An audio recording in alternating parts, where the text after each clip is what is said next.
Hello and happy October! It's October 1st today. I actually had a super busy day, but I'm really happy because somehow I managed to make the start of the month feel a little bit festive. Apparently, here in the UK, Halloween stuff only appears in the shops strictly before October the 1st and the 31st, because today I just went to the super small Sainsbury's in the corner and I found some Halloween candy, so I'll show you. I got two of these Reese's peanut butter pumpkin cups. I do like Reese's, they're not my favorite chocolate, but these were just too cute to pass up and I am going to enjoy them. Then I got these Beetlejuice gummies. They are surprise flavors and they are shaped like a coffin, a tombstone, a spider and a book, which I will assume is the handbook for the recently deceased. And finally, I got these fizzy jelly skulls. So it's kind of like gummies, but they're a bit softer. And I assume they're going to be a little bit sour. So yeah, nothing too exciting, but I was still happy to see these there. And the other thing I wanted to share with you is that for a few months now, I've been part of this horror haiku club. It's online on Substack. I will post the link below. It's run by this account called Honeygloom, and each month they have like a different theme. So for example, in August it was all cosmic, so kind of like dark star and galaxy and things like that, but always with a little bit of like a dark twist. And I'm pretty sure October is going to be horror movies, or maybe just horror in general. I'm not sure, but it's going to be horror related, because today's prompt was Graboid, which is, as they describe it, the iconic monster in the movie Tremors. So I have watched Tremors. I think I actually rewatched it last year. But anyway, I thought that this was a really cool prompt, but not only that, but I thought it would be a super fun challenge to try and write a haiku every day for the month of October. So I'm actually going to try really hard to not miss any. And in order to keep me accountable, I thought that it could be fun if I tried to share with you the haiku that I write every day. So I'm going to read the one that I wrote today for Graboid. By the way, I drew inspiration from the image they posted on the blog post, which is like an anatomical drawing of a graboid with like all its anatomical parts indicated. So mine's based on that. And my haiku is as follows. Grabbers tight as springs, my heart's beating with your blood. I make the ground shake. That's it. I hope you liked it and come back to see what I come up with the following days. And if you want to write your own horror haikus, please go to the link below and participate. Okay, so I don't usually do a lot of Halloween shopping. I try to not get carried away, try to protect my wallet and not get a bunch of stuff that I'm not gonna know where to store later on in the year. However, this year, I'm just really feeling it. I don't really have an explanation for this. I was just really excited to go and buy some Halloween stuff, also some home decor that I would actually keep out all year long. So I'm just gonna show you a few of the things I bought recently. So first I went to TK Maxx. They didn't have that much stuff there, at least when I went, which was back in September. So I'm planning to do another small trip soon, but I did found a couple of homeware things. The first one is this picture frame.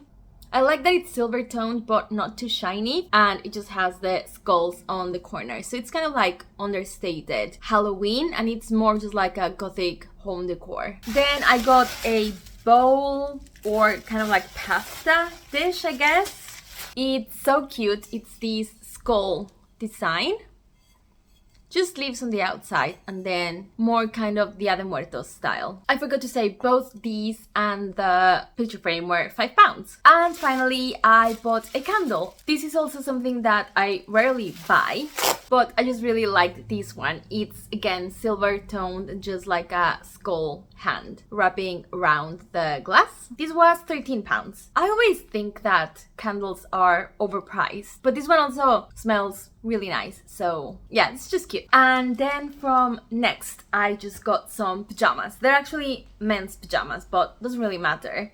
They're really comfy and they're in this print with just Halloween characters, pumpkins, ghosts, black cat, a bat and a skull, and I think that's it. Then from Flying Tiger I got these earrings. They're just long dangly skeletons. I have a pair of tiny skeletons that I usually wear this season, but I wanted something a bit more statement. I actually have my Halloween earrings on now. A little pumpkin and a little ghosty.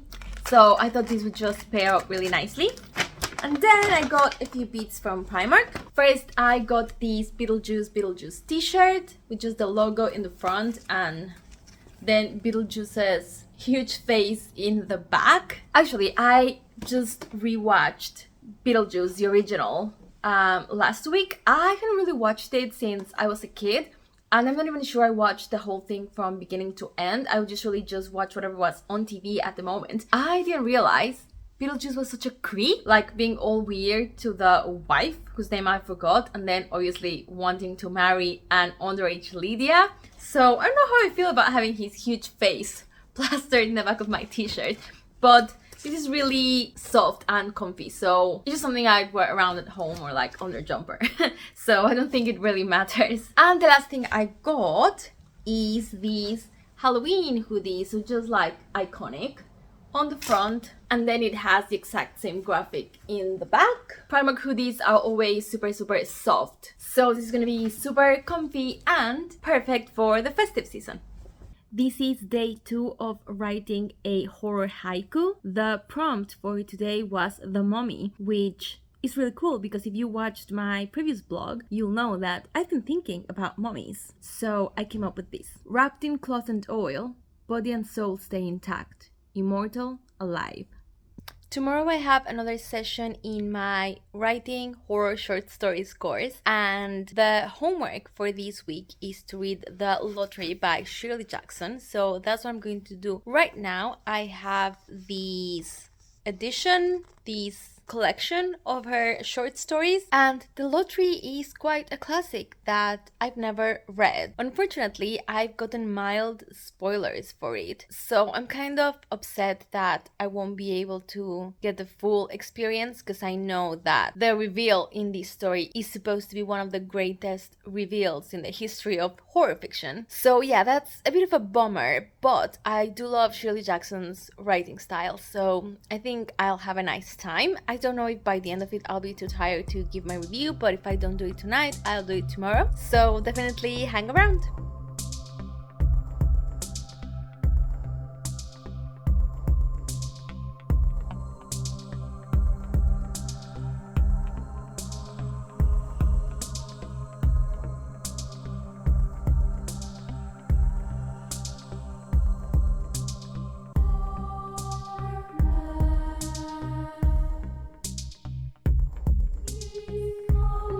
I didn't have time to record these yesterday, so today I'm just going to show you my horror haikus that I wrote for the 3rd and 4th of October. So the theme for the 3rd of October was Pennywise the Clown, and for this one I wrote Crimson lips, sharp teeth. It's awake, it has come back. This time I'll float too. And the prompt for today, the 4th of October, was ghoul, and I was inspired by the definition of ghoul that was on the Horror Haiku Substack page, and it said that they eat the dead, but sometimes they eat the living as well. And it says ghouls are a humanoid grave-robbing monster originating in pre-Islamic Arabic religion, often classed as a type of jinn. While ghouls are typically said to only eat dead humans, they are known to occasionally eat the living as well. In some traditions, it is said that ghouls take the form of the inhabitant of the last grave they robbed. So this is what I came up with. Grandma, is that you? Why are your hands so dirty and your teeth so pointy? That's it. Bye!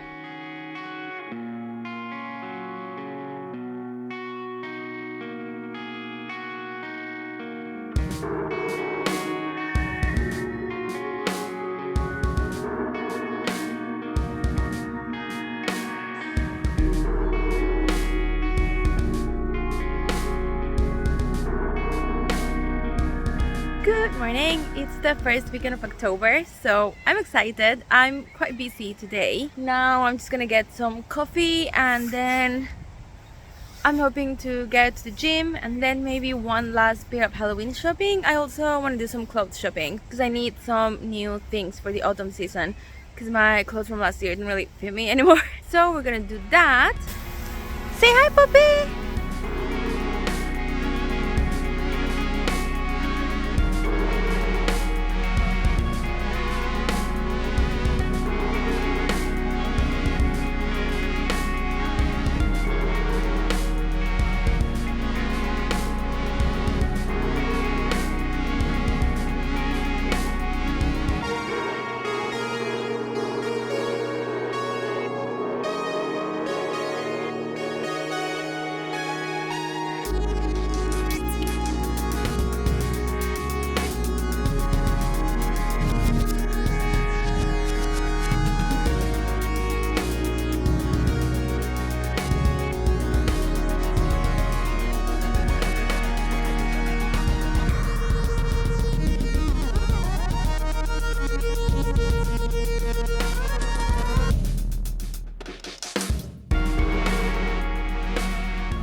Right now, I was about to work on my horror haiku for the day, and I thought maybe it would be fun if I brought you with me and just walk you through the process of how I construct them. They're literally 3 lines long and it takes like 5 minutes, but I thought it would be fun. So as you can see from the blog post, today's prompt is Dracula. And the person who runs this always does a little introduction with an image, and then they also have their own haiku. So it says, the titular character in Bram Stoker's Dracula, this charming count has become the archetype of a vampire in popular culture. Then their haiku is, Transylvanian, gentleman seeking hot bitch for a bloody good time. That's really good and really funny. It's supposed to sound like an ad, like a paid advertisement. And obviously it has the play on words with bloody good time.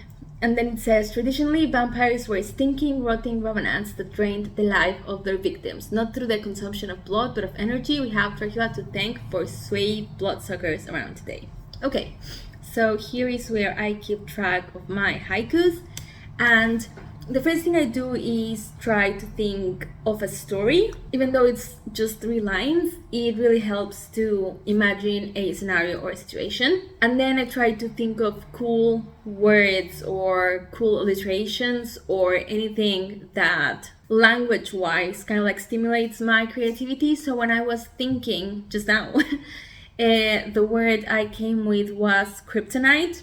It's not necessarily directed to vampires, but I was thinking that essentially vampires have their kryptonites, and one of them is a cross. I love religious imagery, so that's the first thing that came to mind. And we need to fit everything in a certain number of syllables. So the first and third line are supposed to be 5 syllables long, and then the middle one 7. So kryptonite, that's already 3. Right. Guys, I don't know how to spell kryptonite or kryptonite. No, okay. Kryptonite, and then a cross. So that would already be 5 syllables, and it doesn't really make sense.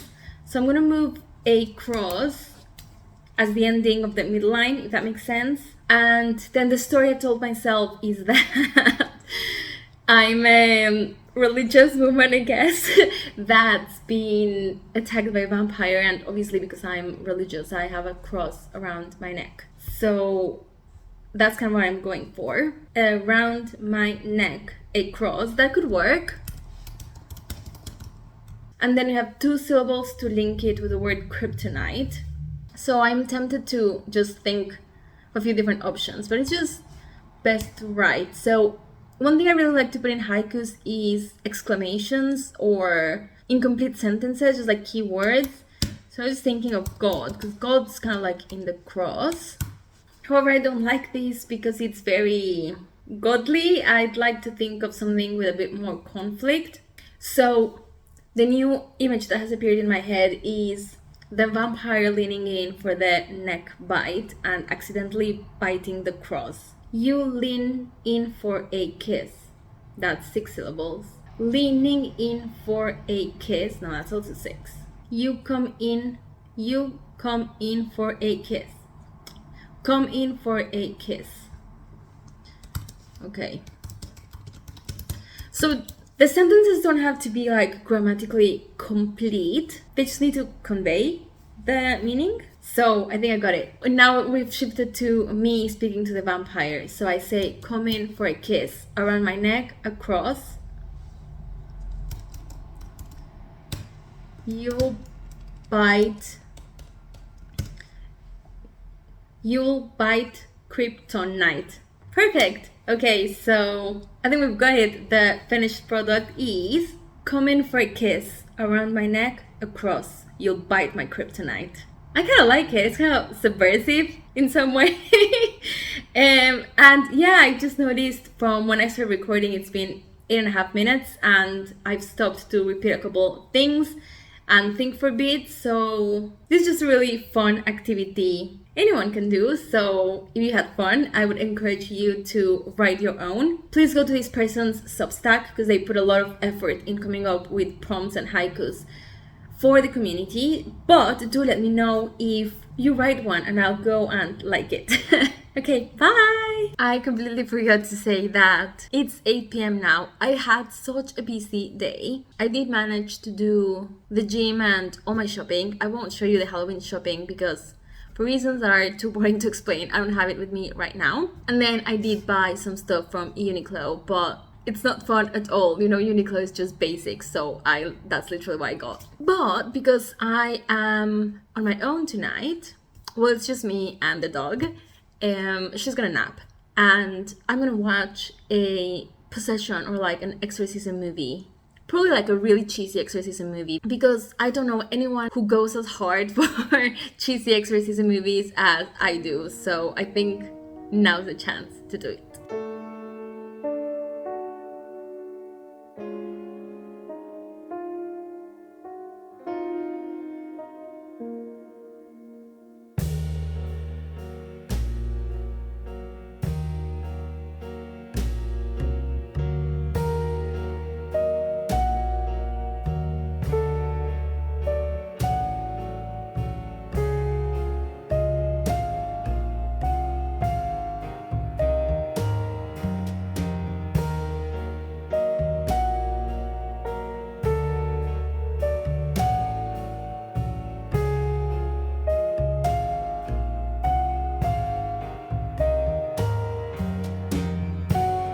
I'm here to show you my horror haikus for October 6th and 7th. Also, we've got really bad news today, actually. The creator of the Horror Haiku Club won't be able to continue hosting it because of personal reasons, which is completely understandable. There are scheduled posts until the 13th of October, so I'm gonna write horror haikus until then. And then unfortunately, we're gonna have to stop. So just a quick reminder that I will have their Substack linked below. It's called Honeygloom. And if you want to have a look, there's loads of horror content there. There are like horror short stories, horror flash fiction, and I think they also do some kind of witchy content for paid subscribers. So do check it out in case it sounds interesting to you. So for October 7th, the theme was Gremlins. Sunday was a really busy day for me, so to be completely honest, I wrote a very low effort haiku, which made me kind of sad because I absolutely love Gremlins, but I only had like 3 minutes to make this up. So it goes like this. A drop of water, a morsel of food at night, good luck escaping. And then for October 8th, the movie or theme is Anaconda, which is a movie I haven't watched in ages, and I remember it being kind of trashy fun. Anyways, I got a little bit experimental with this one. Let me show you and then you'll probably see why. So it goes like this. The riverbed waits. Reptile hog, bring me to my underwater tomb. So I think there's no rule against cutting one line mid-sentence. So I tried that and I think it works fine. I'm back because I remembered I never updated you about the lottery. I, in fact, did finish reading that story. However, right when I finished, and for the next couple of days, I had like some really stressful stuff going on, so I didn't have time to sit down and talk about it. It's an amazingly well-written story, and if you don't know what it's about, for some reason you've managed to avoid spoilers, I would highly recommend you go and read it as soon as possible. The setting of the story is this little town. I think it's a seaside town, and people are gathering in the town square to carry out the yearly lottery. Everyone is being so friendly and neighborly. They clearly all know each other very well. It kind of reminded me of Stars Hollow kind of atmosphere, and things start to get very interesting because as we go through the lottery, we notice that people pull these pieces of paper out of these old battered box. And there's this conversation about how they used to do it a little bit different back then, and there were a lot of traditions surrounding the lottery that are no longer as relevant, or people don't really follow them. And it's fine, because people don't even remember the origins of the lottery. So clearly it's just like this tradition that people in the town are very strict about following in some respects, but not so much in regards of the details or understanding why they're doing what they're doing. I'm very cautious to say much else because it's a very short story and you really should go in as blind as possible. I don't think in the year 2024 is perhaps the most original idea or like a mind-blowing concept, but it is so well crafted, the way it walks you from beginning to end, all the little details thrown in, that I can almost guarantee this is a story you're gonna want to go and read again straight away. And now that we're on the topic of short stories, I started reading The Ghost Slayers for Occult Detective October. And these are classic works of occult detection. It gives us some of the representative examples of very famous occult detectives because they are usually written in series. So this is just a little tester. And because we're going way back to the origins of occult detection, these tales are Victorian. These books always provide great introduction. So this one says that in 1882, the Society for Psychical Research was founded in London. So obviously, this was a time where people, the general public, was showing a lot of interest in occultism and the paranormal. And the first story I read is called The Story of the Moor Road, written by Kate and Hesketh Pritchard, and the investigator featured in this story is called Flaxman Lowe, which was the first fictional occult detective to actually claim to be affiliated to this Society for Psychical Research. And you can tell these stories from very early on. It's quite basic or straightforward. So essentially it is about a house that's quite isolated and it lies along a road, the Moor Road, which is embedded in like a field of moors or whatever you call it. And there's also a small river and a quarry. And the people living in this house call the investigator because they've been seeing a strange figure kind of like stalking them and coughing. They can hear the man coughing and things start to get worrisome because this figure now starts chasing them. And obviously it's the job of the investigator to figure out what's happening. I felt that there wasn't that much investigating going on. It was more just like walking around and observing, and then the way that the mystery is solved is just essentially this investigator guy just drawing from all the accumulated knowledge he has from studying the paranormal. So just based on what he observes, he thinks, oh, I'm pretty sure it's this. And then as the story resolves, the evidence points to the fact that he was right. I don't think it's one of my favorite stories. It wasn't very exciting, but I think I'm very happy that I read it because going into a completely new genre, it's very cool for me to try and understand how it all originated. And I'm sure as I read more modern stuff, I'd be able to identify how these very early stories shape the occult detective genre as we know it today, I guess.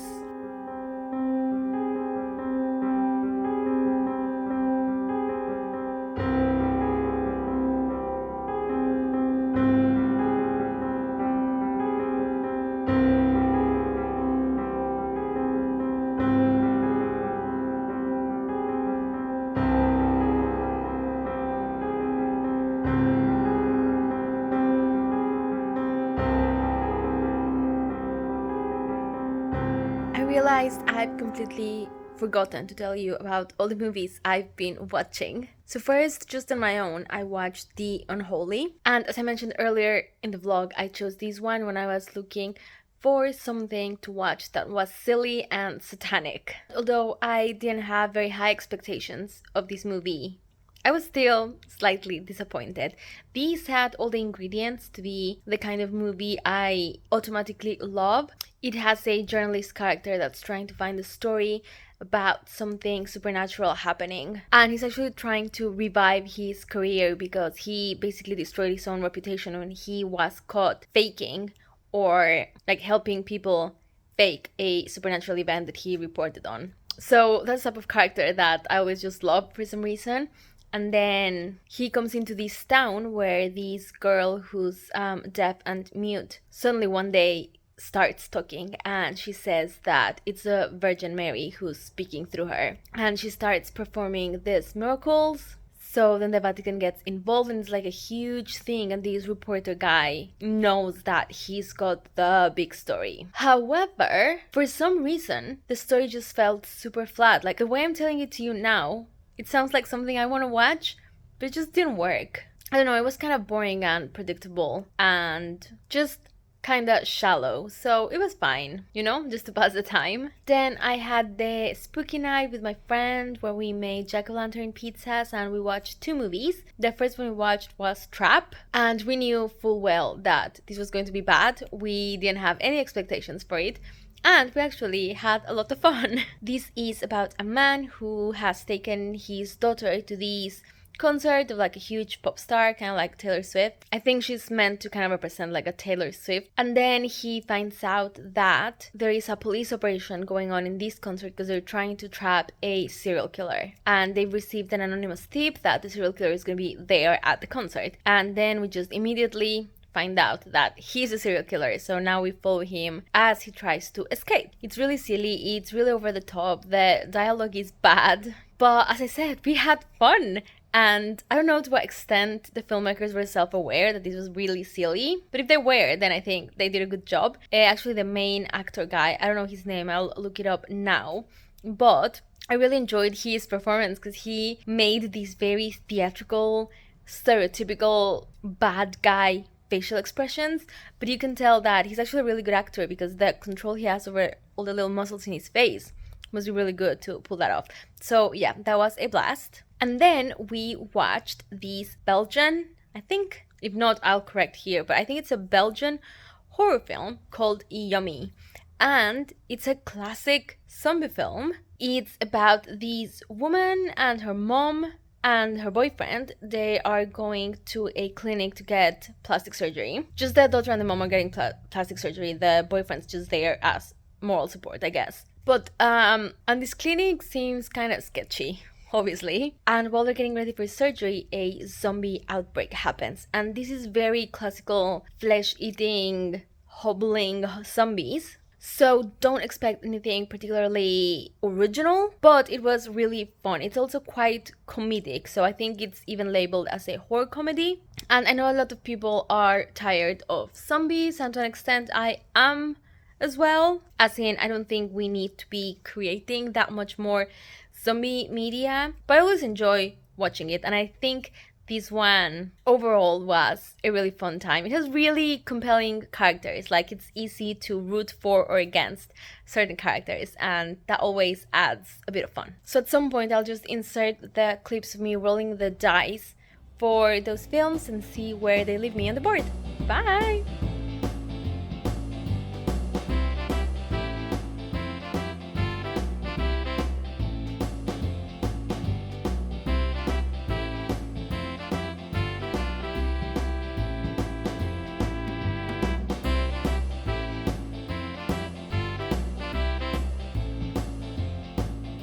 Hello again. I just wanted to close out this vlog, but before that, I wanted to give you a book recommendation because I love doing that. As you probably saw from one of the clips before, I got a book at the secondhand bookshop, and that was Daisy Darker by Alice Finney. This is a book I read last October or maybe the year before, and I really enjoyed it. I know it has mixed reviews, but I don't know, I loved it. And it's perfect for people who want to read something spooky but not scary. This is a retelling, or let's just say inspired by Agatha Christie's And Then There Were None, which means that we have a group of people in an isolated setting and they start to die one by one. And we're trying to guess who the killer is. So the title of the novel, Daisy Darker, is also the name of our main character.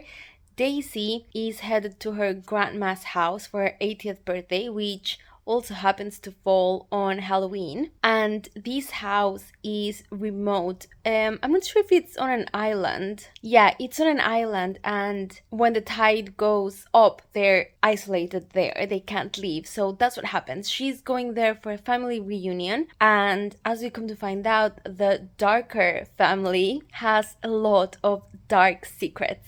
I don't remember all the details about the plot, but I do remember these being very atmospheric. And I just want to say it's very seasonally appropriate, but I can't go into too much detail without giving spoilers. So yeah, I do recommend reading it. Maybe the twist is a little bit predictable, but that doesn't mean it's less enjoyable.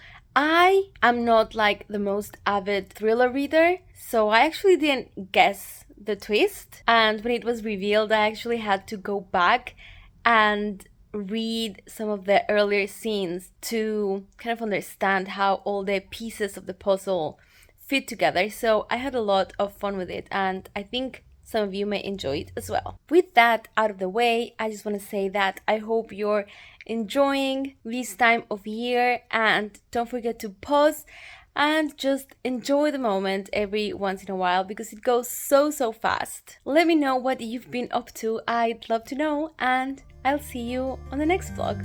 Bye!